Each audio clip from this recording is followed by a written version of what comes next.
എല്ലാവർക്കും നമസ്തേ. പിണറായി വിജയൻ്റെ മകളുമായി ബന്ധപ്പെട്ട കേസിൽ ഇ ഡി റെയ്ഡിനെതിരെ CPM-ഉം അതിൻ്റെ നേതാക്കളും നടത്തിയ അക്രമം എന്തുകൊണ്ട് എന്ന് ഉള്ള കാര്യം ഇപ്പോൾ വ്യക്തമായി വരികയാണ്. പിണറായി വിജയനും അക്രമത്തിന് പരോക്ഷമായി ആഹ്വാനം ചെയ്തതും എന്തുകൊണ്ടാണ് എന്നും നമ്മൾക്കിപ്പോൾ മനസ്സിലായി തുടങ്ങി. ഇ ഡിയുടെ കോടതിയിൽ കൊടുത്ത റിപ്പോർട്ട് അനുസരിച്ച് ഇ ഡിയുടെ ആ ഒരു അന്വേഷണ വിവരം പുറത്തു വരുന്നതനുസരിച്ച് നമ്മൾക്ക് ലഭിക്കുന്ന സൂചനകൾ എന്താണ്? കരിമണൽ കർത്ത പറഞ്ഞിരിക്കുന്നത് പിണറായി വിജയനോടുള്ള വ്യക്തിപരമായ അടുപ്പം കൊണ്ടും പിണറായിയുടെ ആ വ്യക്തിപരമായ സ്വാധീനം കൊണ്ടുമാണ് ലഭിക്കാത്ത സേവനത്തിന് പിണറായിയുടെ മകൾ വീണ തൈക്കണ്ടിക്ക് പണം കൊടുത്തത് എന്നാണ്. അപ്പോൾ എന്താണ് ഈ വ്യക്തിപരമായ ബന്ധം? എന്താണ് വ്യക്തിപരമായ അടുപ്പം? ആ ഒരു അടുപ്പത്തിൻ്റെ ഇത്രമാത്രം പണം അയാൾ പിണറായിയുടെ മകൾ വീണ തൈക്കണ്ടിക്ക് കൊടുത്തത് തീർച്ചയായിട്ടും അഴിമതി തന്നെയാണ്. ഈ കരിമണൽ കച്ചവടത്തിൽ, അനധികൃതമായിട്ടുള്ള ഈ കരിമണൽ കച്ചവടത്തിൽ പിണറായിക്ക് നേരിട്ട് പങ്കുണ്ട് എന്നുള്ള കാര്യം നമ്മൾക്ക് വ്യക്തമായി ഇരിക്കുകയാണ്. ഇത് പിണറായിക്ക് അറിയാവുന്നത് കൊണ്ട് തന്നെയാണ് തൻ്റെ വീട്ടിൽ ഇനിയും ഇ ഡി ഉദ്യോഗസ്ഥർ വരരുത്, അന്വേഷണവുമായി ബന്ധപ്പെട്ട് വരരുത്, അതിനുവേണ്ടി ഇവരെ ആക്രമിച്ചു കഴിഞ്ഞാൽ ഉദ്യോഗസ്ഥർ ഭയന്ന് തൻ്റെ വീട്ടിൽ അന്വേഷണമായി വരില്ല എന്നുള്ള ആ ഒരു ഉത്തമ വിശ്വാസത്തിൻ്റെ പുറത്താണ് പിണറായി വിജയൻ ഇ ഡി ഉദ്യോഗസ്ഥരെ ആക്രമിക്കാൻ പരോക്ഷമായി ആഹ്വാനം ചെയ്തതും അത് ഏറ്റെടുത്ത് നേതാക്കളും അണികളും നടപ്പാക്കിയതും.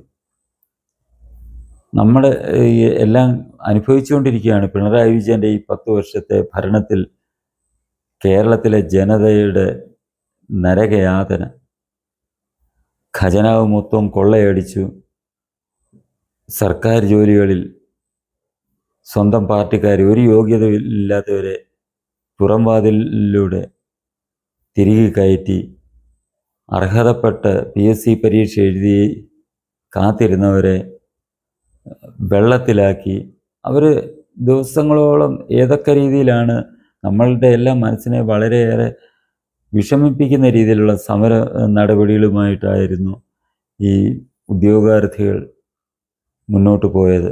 എന്നിട്ട് പോലും, അത് കണ്ടിട്ട് പോലും അവരോട് ഒരല്പം പോലും കരുണ കാണിക്കാൻ, മനുഷ്യത്വം കാണിക്കാൻ പിണറായി വിജയൻ തയ്യാറായില്ല എന്നുള്ളത് നമ്മൾ കണ്ടതാണ്. അതെങ്ങനെയാണ്? മനസ്സിലൊരല്പം നന്മയോ ദീനാനുകമ്പയോ ഉണ്ടെങ്കിൽ മാത്രമല്ലേ ഒരാൾക്ക് അങ്ങനെ പെരുമാറാൻ കഴിയുകയുള്ളൂ എന്നുള്ള കാര്യം നമ്മൾ ചിന്തിക്കുക. വിജയൻ്റെ മനസ്സിൽ ദീനാനുകമ്പയുടെയോ സഹജീവി സ്നേഹത്തിൻ്റെയോ ഒരു തരി പോലും ഇല്ല എന്നുള്ളത് അദ്ദേഹം കാണിച്ചു തന്ന സംഭവമായിരുന്നു. അദ്ദേഹത്തിൻ്റെ ചെറുപ്പത്തിൽ അദ്ദേഹം വാടിക്കൽ രാമകൃഷ്ണൻ എന്ന ഒരു സാധു ദളിത് യുവാവിൻ്റെ കൊലപാതകവുമായി ബന്ധപ്പെട്ട കേസിൻ്റെ ചരിത്രം നമ്മൾ പഠിക്കുമ്പോൾ നമ്മളുടെ മുന്നിൽ തുറന്നു കാട്ടപ്പെടുന്നത്. അങ്ങനെയുള്ള ഒരാൾക്ക് ഈ ഡൽഹിയിലെ അക്രമം ലഹരി പകരുന്നതാണ്. അത് നമ്മൾക്ക് അറിയാം. ഈ അക്രമത്തിലൂടെ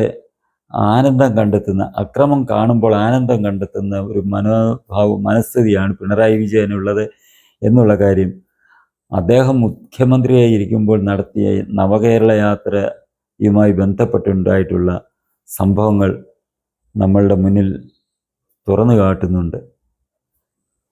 രക്ഷാപ്രവർത്തനം എന്ന പേരിൽ ചെറുപ്പക്കാരെ ആക്രമിക്കുന്നത് നമ്മൾ കണ്ടതാണ്. DYFIക്കാരും ഈ പിണറായി വിജയൻ്റെ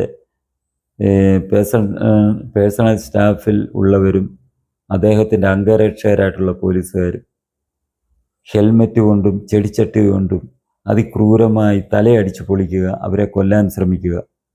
ഇത് ഈ നവകേരള യാത്രയ്ക്ക് വേണ്ടി ഒരുക്കിയ ബെൻസ് എന്ന് കൊട്ടാരം, ബസ് എന്ന് നമ്മൾക്ക് വിളിക്കാൻ കഴിയില്ല, ആ കൊട്ടാരത്തിൽ ഏറ്റവും മുന്നിലിരുന്നു കൊണ്ട് ഇത് കണ്ട് അദ്ദേഹം ആസ്വദിക്കുകയായിരുന്നു. അതിൽ നിന്ന് തന്നെ നമ്മൾക്ക് മനസ്സിലാക്കാം ഈ അക്രമം കാണുന്നതിലൂടെ പ്രത്യേക ഒരു സന്തോഷാവസ്ഥയിലാണ് അദ്ദേഹം എത്തുന്നത് എന്നുള്ള കാര്യം. അങ്ങനെയുള്ള പിണറായി വിജയൻ ഡൽഹിയിൽ അക്രമം നടത്തിയവർക്കെതിരെയുള്ള നടപടികളെ എതിർക്കുന്നതിൽ അത്ഭുതപ്പെടാനൊന്നുമില്ല. കാരണം ഇപ്പോൾ അങ്ങനെ നടപടിയെടുത്താൽ ഇനി ഇതേപോലെ അക്രമം നടത്താൻ കുറേയേറെ ചെറുപ്പക്കാർ ഭയന്നു പോവും, തയ്യാറാകുകയില്ല. അങ്ങനെ ഉണ്ടായാൽ ഇനിയും കൂടുതൽ അക്രമങ്ങൾ കണ്ട് ആസ്വദിച്ച് സന്തോഷിക്കാനുള്ള അവസരം നഷ്ടപ്പെടും എന്നുള്ള ആ ഒരു നിരാശ പിണറായി വിജയനിലുണ്ട് എന്നുള്ള കാര്യം നമ്മൾക്ക് വ്യക്തമാണ്. അദ്ദേഹത്തിൻ്റെ ഭരണകാലത്ത് അദ്ദേഹം പല നടപടികളിൽ കൂടി അദ്ദേഹം കാണിച്ചു തന്നതാണ്. എന്തുവായിരുന്നു അദ്ദേഹത്തിൻ്റെ ആ ഒരു പോക്ക്? എത്ര അകമ്പടി വാഹനങ്ങളിലാണ് അദ്ദേഹത്തിന് ഉണ്ടായിരുന്നത്. അതേപോലെ അധികാരം തലയ്ക്ക് പിടിച്ച് ആ ഒരു സാഹചര്യത്തിൽ 10 വർഷം ജീവിച്ച മനുഷ്യൻ ഇപ്പോൾ അധികാരം കൂടി കൈവിട്ടപ്പോൾ ഇതേപോലെ അക്രമത്തിനെ കൂടുതൽ പ്രോത്സാഹിപ്പിക്കും എന്നും നമ്മൾക്ക് മനസ്സിലാക്കാം. കാരണം ഇനിയും ED പറയുന്നുണ്ട് പിണറായി വിജയന് നേരിട്ട് ഇതിനകത്തിൽ പങ്കുണ്ട്, അതുകൊണ്ട് അദ്ദേഹത്തിനെ ചോദ്യം ചെയ്തേക്കും എന്നുള്ളൊരു സൂചന ലഭിക്കുന്നുണ്ട്. അങ്ങനെയുള്ളപ്പോൾ തീർച്ചയായിട്ടും അക്രമങ്ങളെ കൂടുതൽ പ്രോത്സാഹിപ്പിച്ചു കഴിഞ്ഞാൽ ED ഉദ്യോഗസ്ഥർക്ക് നേരെ വീണ്ടും അക്രമം നടത്താൻ ജനങ്ങളുടെ പിന്തുണ അദ്ദേഹത്തിന് ലഭിക്കും. സ്വാഭാവികമായിട്ടും ഈ പാർട്ടികളെ ഇതേപോലെ അങ്ങോട്ട് പിന്തുണയ്ക്കാൻ തുടങ്ങിക്കഴിഞ്ഞാൽ അദ്ദേഹത്തിനെതിരെ ഇനി ഒരു ED നടപടി ഉണ്ടായാൽ പാർട്ടികളെ അക്രമത്തിന് രംഗത്തിറക്കാം എന്ന് ഈ പിണറായി വിജയൻ ചിന്തിക്കുന്നുണ്ട്. അതിൻ്റെ ഭാഗമായി തന്നെയാണ് അദ്ദേഹം ഇങ്ങനെ ഈ പാർട്ടികൾക്ക് അനുകൂലമായിട്ട് സ്വീകരിച്ചിരിക്കുന്ന നിലപാട്. അക്രമത്തിനെതിരായിട്ട് പാർട്ടികൾക്ക് അനുകൂലമായിട്ടല്ല, കുറേകളെ ആര് വേണമെങ്കിലും അനുകൂലിച്ചിട്ട് നമുക്ക് പ്രശ്നമില്ല. ചിലർ പോക്കറ്റ് ഇതിനെയൊക്കെ കൊണ്ട് നടക്കുന്ന സ്വഭാവക്കാരുണ്ട്. അതുകൊണ്ട് അവരെ അനുകൂലിച്ചിട്ട് നമ്മൾക്ക് പ്രശ്നമൊന്നുമില്ല. പക്ഷേ അവർ നടത്തിയ അക്രമത്തെ അനുകൂലിക്കുന്നതിലൂടെ പിണറായി വിജയൻ ലക്ഷ്യമിടുന്നതും ഇപ്പോൾ തന്നെ പാർട്ടി നേതാക്കൾക്കെതിരെ കേസ് വരാൻ പോകുന്നു, അവർ വധശ്രമത്തിന് കേസ് വരാൻ പോകുന്നു എന്നൊരു സൂചന ലഭിക്കുന്നുണ്ട്.